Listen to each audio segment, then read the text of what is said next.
James made an example, that in tertiary institutions at this day and age, the numbers have shifted, the numbers have twisted. You see the majority of black youth being absorbed and registered in those construction management fields, but very few of them are retained within the construction industry. Why?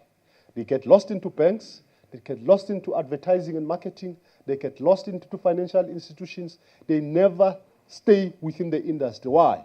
Because there's no conducive environment that is created. Now, the construction sector code that we've gazetted is a response mechanism to create an enabling environment for those companies who claim to be transformed and who claim to be empowered to ensure that they what you call. But let me tell you, not the Thabo Masombuka, not the Gregory Mfukeng, not the BBCBE, which is concentrated in Sandton or in Joburg somewhere, is going to ask these difficult questions.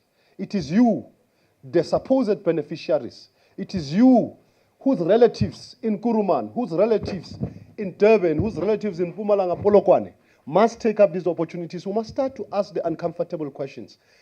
If Masipala says they have a 20 billion rand or 2 billion rand projects that they want to roll out in the area where your relatives and your family stay, you must be the ones who go on site to ask the questions. How much of this does embrace young people and black people? We're not going to be there all the time. It is only when you don't get the answers that you send us the what we call the fronting indicators for us to be able to go and probe the question. Lastly, Program Director, there's something called a problematic, disturbing phenomenon of fronting, right?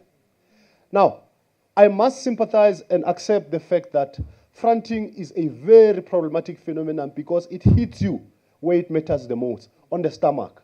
We're aware that when you wake up every day, attend briefing sessions, tender briefing sessions, and for 6 months, 12 months, you don't get a job, you are in all likelihood most prone and amenable to enter into fronting relationships. And fronting relationship of this day and age are a bit complicated and a bit sophisticated. They are difficult to pick up, especially when you're hungry. Because what is important for you is that finally I'm able to invoice. What is important for you is that finally I'm able to bring money home, so that my wife, my family can see that I'm busy. But believe me, ladies and gentlemen and comrades, it is very, very, very, very, very, very difficult to find themselves in those transactions. Can I warn you that once it feels and look like fronting, chances are it is fronting. Please report it, because the BEE legislative environment now creates a criminal liability for both the fronter and the frontee without exception. So ignorance of the law is no longer an excuse. The moment you are told you will be the director, but you don't have to come on site, it's okay to collect the check. Know that there may be something wrong. The moment you are told that you are director corporate affairs, but you are never in corporate discussions, chances are that it is fronting. The moment you are told we are senior executive business development, your job is to go and do business development initiatives only, but you are not involved in the actual implementation of those projects, chances are that you are in a fronting relationship. Please talk to us. We'll help you see whether or not it's fronting. There is nothing as unforgivable as finding yourself trapped and entangled in a network of fronting and you can't get out because you got there, because you were hungry. And your excuse was that, Mara, I had no choice, Masombuka.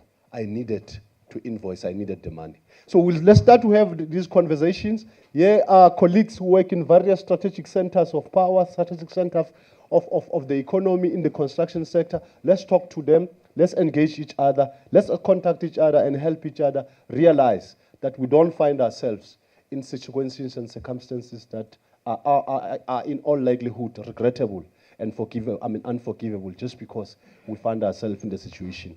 Program Director, because it's a panel discussion, I will leave it here for now. Thanks.